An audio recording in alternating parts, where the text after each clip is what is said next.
Bismillahirrahmanirrahim. Assalamualaikum warahmatullahi wabarakatuh. Alhamdulillah Rabbis samawati wa rabbil ardi wa rabbil arsyil karim. Raditu billahi robba wa bil islami dina wa bi Muhammadin nabiyya wa rasula. Allahumma sholli wa sallim wa barik ala nabiyina Muhammad wa ala alihi wa ashabihi wa man da'a ila Allahi bidawatil Islam wa man tamassaka bi sunnati ala rasulihi wa man tabi'ahu bi ihsani ila yaumiddin. Rabbana atmim lana nurana waghfir lana dzunubana wa kaffir anna sayyi'atina wa tawaffana ma'al abrar. Amin amin ya rabbal alamin. Syukur alhamdulillah, segala puji bagi Allah Subhanahu wa taala di kesempatan hari ini Jumat yang kedua di bulan Rabiul Akhir ya. Kita oleh Allah diizinkan untuk melanjutkan kajian online pasca Ramadan. Bagaimana kabar teman-teman semuanya? Semoga semuanya hari ini dalam kondisi fit semuanya ya, sehat semuanya dan lancar semua pekerjaannya, dan demikian pula lancar semua urusan ibadahnya kayak gitu. Amin amin ya rabbal alamin. Teman-teman semuanya, setiap hari pasti ada suatu peristiwa yang kita alami seperti itu ya. Dan semoga kita oleh Allah diberikan kemampuan mengambil hikmah dari setiap apapun yang kita alami seperti itu, sehingga bukan menjadikan kita semakin jauh dari Allah, tapi menjadikan kita semakin dekat kepada Allah Subhanahu wa taala. Dan semoga pembicaraan kita ya setiap Jumat jam segini ini kayak gitu ya, itu oleh Allah menjadi pembicaraan yang diridhoi seperti itu ya, karena kita membicarakan terkait dengan urusan agama ini kayak gitu. Dan itu termasuk salah satu perkataan yang baik kayak gitu ya, yaitu perkataan yang mengingatkan kita kepada Allah Subhanahu wa taala dan juga untuk beramal soleh seperti itu ya. Semoga saya dan juga teman-teman semuanya penuh semangat ya untuk kemudian kita bahas atau ngobrol terkait dengan urusan agama ini kayak gitu. Amin amin ya rabbal alamin. Teman-teman rahimakumullah, kita lanjutkan bahasan kita dari slide yang kemarin belum kita bahas ya, yaitu poin yang ke-42 terkait dengan mendengarkan nyanyian dan musik yang terlarang kayak gitu. Kita bahas satu-satu. Maksudnya satu-satu tuh judul saya kan ada, dan itu berarti kan ada hal yang pertama dan diikuti oleh hal yang kedua kayak gitu ya. Sekarang kita bahas yang pertama, yaitu nyanyian dulu kayak gitu ya, seperti urutannya kayak gitu. Pasti teman-teman semuanya dengan kedengar kata nyanyian itu sudah nggak asing lagi kayak gitu ya. Bisa jadi di antara teman-teman setiap hari ada yang mendengarkan nyanyian ya. Bisa jadi juga ada yang tidak pernah mendengarkan, bisa jadi juga ada yang kadang-kadang mendengarkan seperti itu. Nah, sebenarnya nyanyian itu kan sesuatu yang keluar dari lisan kita kayak gitu ya. Berarti itu adalah suatu perkataan kayak gitu. Nah, kalau perkataan maka kemudian harus hati-hati kayak gitu ya, karena termasuk perbuatan ya. Kalau termasuk perbuatan, maka perbuatan itu nanti harus dikaitkan dengan hukum syariah seperti itu ya. Kalau teman-teman buka dalam Quran surah Qaf ya, itu Allah kan berfirman di situ ya. A'udzubillahi minasyaitonirrajim. Bismillahirrahmanirrahim. Yatalaqqal mutalaqqiyani 'anil yamini wa 'anis shimali qa'id. Jadi itu artinya ketika ya talaqqal yang mencatat, mutalaqqiyani dua pencatat, 'anil yamini dari sisi kanan, wa 'anis shimali dan dari sisi kiri kayak gitu ya, qa'id dalam kondisi duduk kayak gitu. Mayal fidu min qaulin illa ladaihi raqibun atid ya. Itu artinya mayal fidu, apa yang terucapkan kayak itu ya. Berarti perkataan kan ya di situ mayalfi itu yang dilafatkan kayak itu ya, yang diucapkan, min qaulin dari perkataan, illa kecuali lidaihi padanya itu ya, ada raqibun atid, ada raqib pengawas atid yang mencatat kayak gitu ya. Teman-teman pasti ingat dengan nama malaikat pencatat amal raqib dan atid kayak gitu ya. Itu artinya perkataan kita itu dicatat, dia termasuk perbuatan kayak gitu ya. Itu artinya nanti akan diminta pertanggungjawaban ya. Maka kemudian perkataan yang itu ada nadanya ya, ada nadanya diintonasikan, itu kan berarti termasuk bisa disebut dengan nyanyian. Ada juga yang disebut dengan syair, kan itu juga dinadakan ya syair itu. Terus kemudian juga bisa disebut puisi juga, kan itu juga ada dinadakan, tidak ngomong normalnya orang ngomong seperti itu ya. Jadi lagu kayak dilagukan, perkataan yang diintonasikan diragukan ya, ada nadanya kayak gitu, maka itu termasuk nyanyian kayak gitu ya. Kalau kemudian dulu kayak gitu ya, itu terkenal dengan bahasa syair kayak gitu ya, dengan bahasa syair kayak itu. Kalau teman-teman punya buku Abu Dawas kayak itu ya, itu ada ceritanya terkait dengan Khalifah Harun ar-Rasyid yang membeli dua anak, yaitu Al-Ma'mun sama Al-Abid itu kan Khalifah Harun ar-Rasyid itu memperlakukan dua anaknya itu agak sedikit beda kayak gitu ya. Kenapa? Karena di masa dulu ternyata pandai bersyair ya kayak gitu tuh, itu termasuk tanda kecerdasan seseorang kayak gitu loh. Dah Al-Ma'mun itu pandai kayak gitu ya buat syair, sedangkan Al-Abid itu enggak kayak gitu ya. Sampai kemudian tuh di apa namanya, karena perbedaan perlakuan sedikit beda tadi itu kayak gitu ya, itu kan sampai istrinya Khalifah Harun ar-Rasyid yaitu Subaidah itu kan agak nggak seret gitu ya dengan begitu. Akhirnya sampai kemudian anaknya yang bernama Al-Amin tadi itu diminta untuk belajar buat syair gitu ya. Itu kalau bahasa dulu tuh syair itu menjadi salah satu ciri kecerdasan seseorang kayak gitu. Nah ternyata syair atau perkataan yang kemudian diintonasikan tadi itu ya dinyanyikan juga kayak gitu ya, itu di masa Rasulullah juga sudah ada teman-teman ya. Jadi apa namanya, dari mana kita tahunya ya, dari hadis-hadis dan juga yang pertama dari Al-Quran ya. Dalam Al-Quran itu kan ada surah ya, ada surah ya namanya Asy-Syu'ara itu kan para penyair kayak gitu ya. Jadi tuh di situ dalam Quran surah Asy-Syu'ara itu ayat 224 sampai 227 itu terkait firman-Nya Allah terkait dengan penyair kayak itu. Nah ternyata dari situ itu kalau saya bisa klasifikasikan ya, itu ada dua jenis penyair kayak gitu ya. Nanti artinya juga nanti bisa menjadi dua jenis penyanyi kayak gitu ya. Nah kalau Al-Quran kan menggunakan bahasa penyair kayak gitu ya. Jadi di situ kalau saya klasifikasikan itu ada dua, yaitu penyair yang selamat dan yang kedua adalah penyair yang tidak selamat kayak gitu, atau yang penyair yang celaka kayak gitu ya. Siapa itu penyair yang selamat? Penyair yang celaka dulu ya, sesuai dengan urutan ayatnya.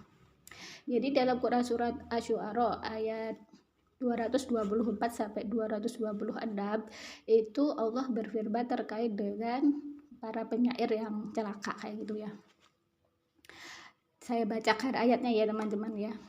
A'udzubillahi minasyaitonirrajim. Bismillahirrahmanirrahim. Wasyu'ara'u yattabi'uhum ghawun. Alam taro annahum fi kulli wadi yahimun wa annahum yaquluna ma la yaf'alun. Artinya, dan penyair-penyair itu diikuti oleh orang-orang yang sesat. Tidaklah engkau melihat bahwa mereka mengembara di setiap lembah, dan bahwa mereka mengatakan apa yang mereka sendiri tidak mengerjakannya kayak itu. Nah teman-teman, ini ada sebab nuzul ayat ini yaitu ya. Dalam sebab nuzulnya Imam Jalaluddin Asyuti itu diterangkan ada 3 riwayat kayak itu ya terkait dengan sebab nuzul ayat ini ya. Sekarang yang sebab nuzul yang pertama saya bacakan, bahwasanya Ibnu Abbas berkata, pada masa Rasulullah SAW itu ada dua orang laki-laki saling mencela dengan syairnya. Salah satu dari mereka berasal dari kaum Ansor dan yang satunya berasal dari kaum lain. Masing-masing dari keduanya mempunyai pengikut orang-orang sesat dan bodoh. Maka Allah menurunkan ayat 224 sampai 226 surah Asy-Syu'ara. Kemudian riwayat yang kedua dari Ibnu Jabir ya, Urwah berkata, ketika turun ayat 224 sampai 226 surah Asy-Syu'ara, Abdullah bin Rawaha berkata, sungguh Allah telah mengetahui bahwa aku adalah salah satu dari mereka yang disebutkan dalam ayat itu. Maka Allah menurunkan ayat 227 dari Quran surah Asy-Syu'ara. Kemudian riwayat yang ketiga ya, Abu Hasan Al-Barad berkata, ketika turun ayat 224 sampai 226 surah Asy-Syu'ara, Abdullah bin Rawahah, Ka'ab bin Malik dan Hasan bin Sabit datang menghadap Rasulullah SAW dan berkata, wahai Rasulullah, Allah telah menurunkan ayat ini dan dia juga mengetahui bahwa kami adalah penyair, kami benar-benar celaka. Maka Allah menurunkan ayat 227 dari surah Asy-Syu'ara. Lalu dia memanggil kembali ketiga orang tersebut dan membacakan kepada mereka. Hadits riwayat Ibnu Jarir dan Hakim. Jadi di situ disebutkan salah satu ciri, dua ciri ya, tiga ciri ya, yaitu diikuti oleh orang-orang yang sesat dan bodoh. Itu penyair-penyair yang celaka tadi itu. Kemudian mereka bergembara di setiap lembah, terus kemudian mengatakan apa yang mereka sendiri tidak mengerjakannya. Kemudian ciri orang penyair-penyair yang tersesat tadi itu kemudian oleh Allah kecualikan, artinya menjadi para penyair yang selamat. Siapa mereka? Yaitu dalam Quran surah Asy-Syu'ara ayat 227 itu disebutkan oleh Allah, a'udzubillahi minasyaitonirrajim, bismillahirrahmanirrahim, illal ladzina amanu wa 'amilus sholihati wa dzakarullaha katsiran wa intasharu min ba'di ma dzulimu wa saya'lamul ladzina dzalamu ayyamunqalabi yanqalibun. Shadaqallahul adzim. Kecuali orang-orang yang dimaksud di sini, orang-orang di sini adalah para penyair-penyair amanu yang mereka beriman, wa amilus sholihati dan berbuat kebajikan ya, wa dzakarullaha katsira dan banyak mengingat Allah, wang tasoru min ba'di dan mendapat kemenangan setelah madulimu, setelah terzolimi. Terzolimi apa? Karena mereka dalam ini saya baca di sebab nusul ya, maksudnya saya ambil terjemah aja dari sebab nusul ayat ini, karena menjawab puisi-puisi orang-orang kafir kayak itu. Wa saya'lamul ladzina dzalamu dan orang-orang yang zalim kelak akan tahu ya, ayyamunqalabi yanqalibun, ke tempat mana mereka akan kembali ya gitu. Jadi para penyair yang selamat, berarti penyanyi-penyanyi yang selamat siapa? Yang jelas mereka harus beriman. Kenapa? Karena beriman kepada Allah itu salah satu syarat ya untuk bisa menikmati alam akhirat di surga seperti itu ya. Jadi penyanyi-penyanyi yang non muslim kayak gitu, semoga oleh Allah diberikan hidayah sehingga mereka bisa masuk Islam kayak gitu ya. Kemudian yang kedua apa? Berbuat kebajikan ya. Jadi penyanyi-penyanyi, penyair-penyair yang dia beriman ya juga harus melakukan berbuat kebajikan tadi itu kayak gitu ya. Bukan kemudian syairnya, isi nyanyiannya tadi itu mengajak kepada yang keliru kayak gitu. Nanti kita bahas sendiri. Kemudian banyak mengingat Allah kayak gitu ya. Banyak mengingat Allah dan kemudian banyak mengingat Allah. Kemudian kan tadi disebutkan di situ berbuat kebajikan. Ya, kebajikan kan banyak ya teman-teman ya. Kalau dia seorang penyanyi, maka kaulan perkataan dia tadi itu harus perkataan atau isi syair nyanyiannya itu adalah syair yang tidak mengandung dosa atau kekejian kayak gitu. Jadi kalau Quran surah Al-Fussilat ayat 33 ya. Di situ kan Allah berfirman, a'udzubillahi minasyaitonirrajim, bismillahirrahmanirrahim.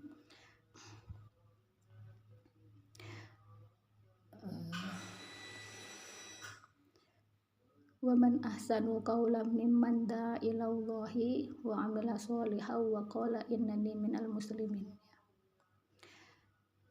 Dan siapakah perkataan dia yang lebih baik selain daripada orang yang kemudian menyeru kepada Allah ya, dan kemudian mengajak kepada berbuat amal soleh kayak gitu ya. Jadi ya isi nyanyiannya tadi itu ya, lagu-lagunya, syair-syairnya tadi itu harus menjadikan orang yang mendengarnya maupun dia sendiri itu menjadi mengingat Allah Subhanahu wa taala kayak gitu. Itu yang pertama. Terus kemudian yang kedua, berisi mengajak kepada beramal soleh seperti itu. Sebagaimana juga dalam Quran surah Al-Asr itu ayat 3 ya. Wa tawassaw bil haqqi wa tawassaw bis sabr, yaitu perkataannya itu mengajak kepada kebenaran dan juga kesabaran kayak gitu. Ya, jadi itu ciri berikutnya dari nyanyian yang kemudian di situ menjadi perkataan yang itu benar seperti itu ya. Jadi kalau tadi sempat kita sebutkan apa namanya, para penyanyi atau penyair yang kemudian celaka tadi itu, selain kemudian mereka mengatakan sesuatu yang tidak mereka lakukan, kemudian mereka beriman, mereka tidak beriman, atau kemudian beriman tapi kemudian lalai tidak mengajak kepada kebaikan kayak gitu ya. Perkataan syair-syairnya itu pun berarti mereka adalah syair-syairnya mengandung dosa atau kekejian. Itu adalah ciri-ciri dari penyair yang kemudian celaka kayak gitu ya. Sebagaimana dalam Quran surah Al-Mujadilah ayat 9 itu kan Allah melarang melakukan pembicaraan yang rahasia aja dalam hal apa? Berbuat dosa, membicarakan permusuhan, mengajak permusuhan, kemudian durhaka kepada Allah, apalagi ketika perkataan itu dinadakan dalam bentuk syair atau nyanyian yang kemudian itu diperdengarkan secara umum, tidak lagi dibisik-bisikkan, tidak lagi menjadi pembicaraan yang rahasia gitu loh. Jadi pembicaraan umum, tentu itu lebih dosa lagi seperti itu ya. Maka kemudian yang dimaksud di dalam slide saya yaitu nyanyian yang terlarang, berarti itu apa ya, tadi itu ya, nyanyian yang kemudian di situ itu mengandung perkataan yang mengandung unsur dosa dan kekejian ya, kemudian mengajak kepada permusuhan kayak gitu ya, terus kemudian mengajak durhaka kepada Allah dan Rasulnya kayak gitu ya, atau kemudian perkataan itu melalaikan ya, sebagaimana dalam Quran surah Luqman ayat 6 di slide itu ya. Jadi di situ Allah berfirman, A'udzubillahi minasyaitonirrajim, bismillahirrahmanirrahim. Wa minan nasi may yashtari lahwal hadisi liyudilla an sabilillahi bighairi ilm wa yattakhidhaha huswa ulaika lahum adzabun muhin. Wa minan nasi, dan di antara manusia itu ya, may yashtari lahwal haditha, ada orang yang mempergunakan lahwal hadisi ya, percakapan kosong atau omongan kosong, liyudilla, itu untuk menyesatkan manusia angsabilillah, dari jalannya Allah, bighairi ilm, tanpa ilmu, wa yattahidaha, dan menjadikannya huswa, olok-olokan kayak gitu ya. Ulaika lahum adzabun muhin, mereka itu akan memperoleh azab yang menghinakan. Ini saya buka dalam tafsir Ibnu Katsir, memang betul ya bahwasanya Abdullah bin Mas'ud kayak gitu ketika ditanya terkait dengan ayat ini kayak gitu ya, yang dimaksud di sini itu adalah lawal hadis, itu apa, nyanyian kayak gitu ya. Itu artinya nyanyian yang kemudian menjadikan orang yang mendengarnya itu jadi tersesat dari jalannya Allah, artinya jadi tidak mengingat Allah, lupa kayak gitu ya, jadi terlenakan dengan lagu apa, lirik atau syair-syair yang diucapkan oleh penyanyi atau pensair tadi itu ya. Kadang ada ya yang misalkan terkait dengan mungkin tentang percintaan atau kemudian ya terkait dengan urusan dunia lainnya, yang itu kadang-kadang melalaikan, melupakan hakikat dia sebagai hambanya Allah Subhanahu wa taala seperti itu ya. Jadi maka kemudian lagu, nyanyian maksudnya ya, perkataan yang dinadakan, diintonasikan kayak gitu, yang itu menjadikan kemudian manusia itu menyimpang, tersesat dari jalannya Allah, melupakan Allah kayak gitu ya, mengandung dosa, kekejian kayak gitu, maka kemudian itu menjadi nyanyian yang terlarang. terlarang untuk kita dengarkan, dan terlarang pula untuk kita sebarluaskan, dan terlarang pula untuk kita adopsi seperti itu. Jadi sampai di sini untuk pembahasan nyanyian bisa dipahami ya teman-teman ya. Semoga bisa dipahami. Kalau kurang bisa dipahami ya bisa dikaji yang lebih di tempat yang lainnya kayak gitu. Nah, yang berikutnya adalah musik kayak gitu ya. Kalau ngomongin musik, maka nanti ada musik itu ada alat-alat yang berbunyi kayak gitu ya. Kalau terkait dengan alat-alat yang berbunyi, itu kan alat-alat musik namanya kayak gitu. Tapi kan ini nanti kan ada alat-alat musik, ada juga yang ditambahi dengan nyanyian kayak gitu ya. Jadi musik itu musik dengan lagu, musik tanpa lagu kayak gitu ya. Tadi ada juga lagu, tadi nyanyian ada yang juga tanpa musik kayak gitu ya, kayak acapella ya, syair tadi itu ya, atau kemudian siiran itu kadang pujian orang-orang itu kan juga syair tadi itu ya. Nah sekarang kita bahasnya terkait dengan alat-alat musik. Kalau alat-alat musik itu termasuk benda ya teman-teman ya. Kalau benda itu kita masih ingat firman-Nya Allah Subhanahu wa taala itu dalam Quran surah Al-Baqarah ayat 29 ya. Allah di situ berfirman, A'udzubillahi minasyaitonirrajim. Bismillahirrahmanirrahim. Huwallazi khalaqalakum ma fil ardi jami'a. Di situ tuh Allah berfirman yang artinya huwallazi, dialah Allah yang khalaqalakum ya, menciptakan bagi kalian itu mafil ardi jami'a, bagi kalian apa yang ada di bumi itu keseluruhannya. Jadi ayat itu tuh menjelaskan Allah menciptakan alam yang ada di alam itu untuk manusia kayak gitu maksudnya ya itu. Itu artinya boleh, awal itu boleh semuanya untuk dinikmati oleh manusia, dipakai oleh manusia itu boleh kayak gitu ya. Kecuali apa? Kecuali nanti yang Allah haramkan seperti itu.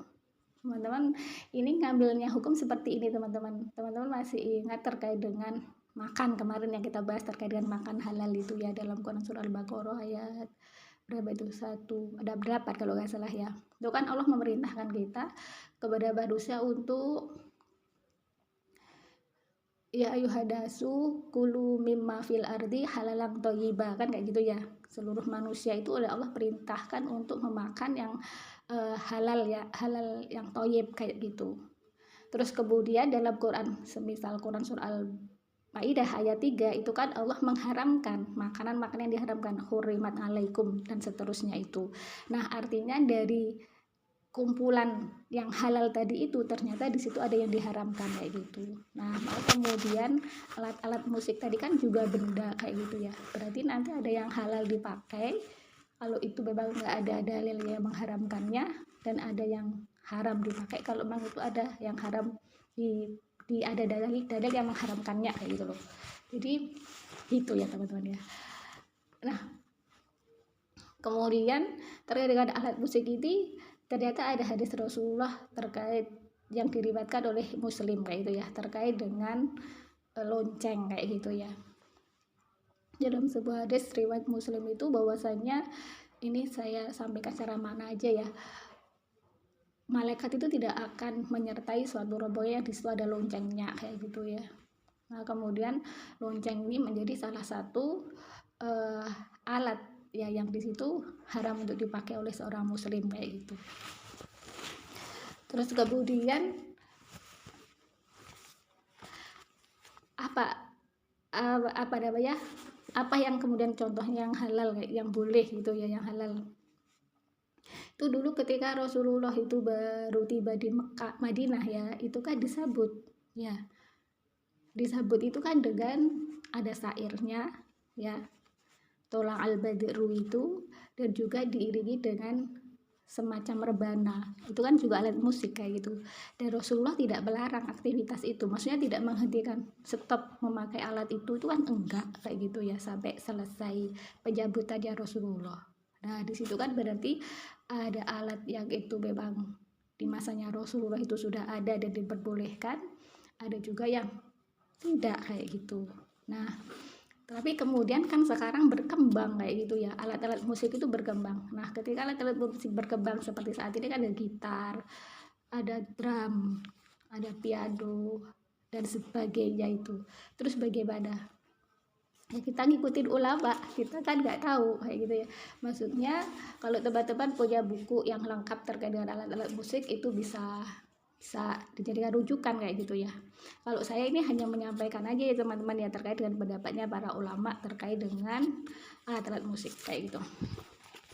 Saya rujuk dari kitab fikih sunnahnya Syekh Sayyid Sabiq kayak gitu ya. Di situ termasuk alat yang tidak boleh digunakan itu adalah flute, biola, seruling. Itu ya diantara yang disebutkan di situ. Kemudian dalam kitab fikihnya Imam Syafi'i, ya fikih Imam Syafi'i karangan Profesor Wahbah Zuhaili itu, dalam bahasan barang-barang yang diperjualbelikan, atau nanti juga dalam bahasan hukuman bagi pencuri, itu termasuk di antara alat musik yang diharamkan itu apa?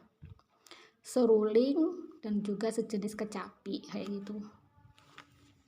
Terus kemudian kalau Imam Ahmad itu mengharamkan secara total ya, kalau di bukunya Syekh Muhammad Sholeh Al-Munajjid terkait dengan alat-alat musik ya.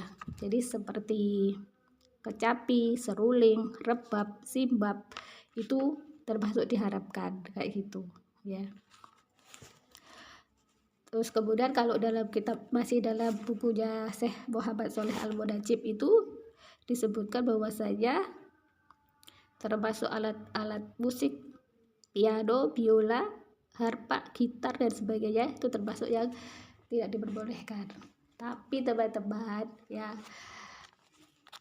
itu tadi kan yang tidak diperbolehkan. Di antara ulama itu juga ada yang membolehkannya seperti itu, membolehkan memakai itu ya. Meskipun dalam kitab fikih Sayyid Sabiq itu nggak disebutkan siapa ulamanya kayak gitu, nggak disebutkan. Mungkin kalau di kitab-kitab yang lain disebutkan siapa aja ulama yang membolehkan alat-alat musik modern tadi itu kayak gitu. Jadi di sini tuh memang ada dua pendapat, di antara ada yang menghalalkan, ada yang mengharamkan alat-alat musik modern seperti yang ada saat ini kayak gitu. Terus bagaimana kita? Ya saya kembalikan ke teman-teman, boleh ngikutin yang mana kayak gitu ya. Tapi ya sebenarnya pengharapan alat-alat musik ataupun diajar itu sendiri ya sebagaimana dalam Quran surah Luqman ayat 6 tadi itu ya. Kenapa itu bisa menyesatkan? Artinya itu melalaikan kita dari mengingat Allah, dari jalannya Allah, melalaikan kayak gitu sehingga lalai dari Allah ya. Zikir ya, ibadah, berbuat baik dan sebagainya kayak gitu loh. Kemudian ketika alat-alat musik itu dipakai untuk yang seperti itu ya, menjadikan orang itu lupa seperti yang kita lihat saat ini. Misalkan jangan saat ini kan lagu-lagunya seperti kebanyakan berkutat pada hal cinta kepada lawan jenis kayak gitu ya. Itu kadang-kadang sudah terlalu kadang-kadang melalaikan juga kan, terbawa kayak gitu ya itu. Jadi tidak ingat kepada Allah, hakikat cinta itu apa, terus harusnya bagaimana, kan akhirnya malah lalai kayak gitu. Jadi teman-teman kembalikan, kalau saya sendiri kembalikan ke saya kayak gitu ya. Tadi kalau misalkan seperti ketika Rasulullah disambut waktu sampai di Madinah itu dengan semacam rebana itu dibolehkan, maka ya saya membolehkan aja ketika ada sholawatan terus kemudian dikasih musik alat musik seperti ya rebana itu ya. Kalau di desa itu disebut kencreng gitu ya. Itu. Atau kemudian ketika alat musik yang modern bagaimana? Kita bisa mengukur diri kita sendiri. Itu dikaitkan dengan dua ya teman-teman ya. Kalau sudah alat musik sama nyanyian, kalau nyanyiannya itu ternyata tidak ada mengandung unsur pahalanya kayak gitu ya, seperti yang tadi sudah dibahas, maka udah ditinggalkan aja. Dari segi liriknya aja sudah nggak bener kayak gitu ya. Kemudian terkait dengan alat musiknya kan jadi satu jadinya. Kalau liriknya aja udah nggak benar, nggak pas untuk didengar, ya udah berarti kita tinggalkan kayak gitu, kita larang diri kita sendiri kayak gitu. Kemudian kalau misalkan liriknya baik, misalkan mengingatkan kepada Allah, tapi kemudian alat-alatnya modern seperti yang saat ini, kita coba ngecek, kita mendengarkan misalkan yang syairnya itu tadi berisi baik, itu kita bisa meresap ke dalam diri kita, atau kita malah terbawa dengan alat musiknya sehingga nggak meresap ke dalam hati. Jadi cuma ya misalkan bernasib itu ya nasib, tapi nggak jadi ingat sama Allah, terbawa dengan alat musiknya enggak. Kita ngukur ke diri kita kayak gitu. Kalau ternyata itu nggak menjadikan hati kita tambah terang kayak gitu ya, tambah bercahaya, ya udah kita larang aja diri kita kayak gitu dari hal yang seperti itu. Kita pilih yang sekiranya menjadikan hati kita semakin bercahaya, semakin ingat kepada Allah Subhanahu wa taala. Jadi kalau saya sendiri begitu teman-teman ya. Kalau teman-teman ya silahkan dikaji lagi kayak gitu. Nah, terus kemudian kalau terkait dengan konser gimana? Konser itu kan juga ada konser musik kayak gitu ya. Kalau konser musik itu nanti kan ya tadi itu kembalinya ke lagunya, liriknya apa, kemudian alat musiknya bagaimana, penyanyinya siapa, kemudian mengajak kepada apa, terus kemudian penontonnya bagaimana ya, menutup aurat enggak, bisa saling melihat aurat apa enggak, terus kemudian campur baur ikhtilat apa enggak, terus kemudian ada yang mabuk-mabukan sampai joget-joget sampai dan sebagainya itu. Nah itu kan ciri-ciri sebuah forum yang di situ Allah tidak ridho kayak gitu. Kalau forum itu tidak diridhai Allah, tidak mengingatkan kepada Allah, ya udah bisa dihukumi sendiri ya teman-teman, masih bisa melihat ya jangan, ya itu dilarang kayak gitu kan, kayak gitu ya. Jadi begitu Allah itu menginginkan kita itu melakukan hal yang ringan-ringan. Konser itu kan bayar kayak gitu, bayar itu kadang-kadang malah jutaan ya. Apalagi kalau konsernya sampai grup luar negeri itu, wah itu kan jutaan aja rela untuk infak segitu, kadang-kadang berat kayak gitu ya. Itu kan juga keliru kayak itu ya. Jadi kita ukur aja seorang muslim itu pahala dan dosa, datangkan pahala enggak, datangkan dosa enggak. Kita ngeluarin uang untuk lihat konser jutaan mau, kenapa misalkan untuk berinfak, membantu dan sebagainya itu kok enggak mau, itu kan enggak pas penempatan hartanya itu kayak gitu. Jadi itu ya teman-teman ya, semoga bahasa ini memotivasi teman-teman untuk semakin mengkaji lebih dalam lagi. Dan alhamdulillah insya Allah sudah cukup sampai di sini untuk bahasan kita hari ini ya teman-teman ya. Semoga bermanfaat meskipun tidak detail, tidak segamblang para ustadz-ustadzah yang berilmu dalam seperti itu ya. Semoga ya menambah pengetahuan kita kayak gitu. Amin amin ya rabbal alamin. Dan mari kita akhiri kajian online pasca Ramadan hari ini dengan baca istighfar 3 kali dan doa kafaratul majelis. Astaghfirullahaladzim, astaghfirullahaladzim, astaghfirullahaladzim. Subhanakallahumma wa bihamdika asyhadu an la ilaha illa anta astaghfiruka wa atubu ilaik. Al-haqqu min rabbika fala takunanna minal mumtarin. Sungguhnya kebenaran itu datangnya dari Allah semata dan janganlah kita ragu untuk mengambilnya. Dan apabila ada salah dan kurangnya itu semata-mata kelemahan saya pribadi, mohon dimaafkan. Akhirnya saya tutup. Wassalamualaikum warahmatullahi wabarakatuh.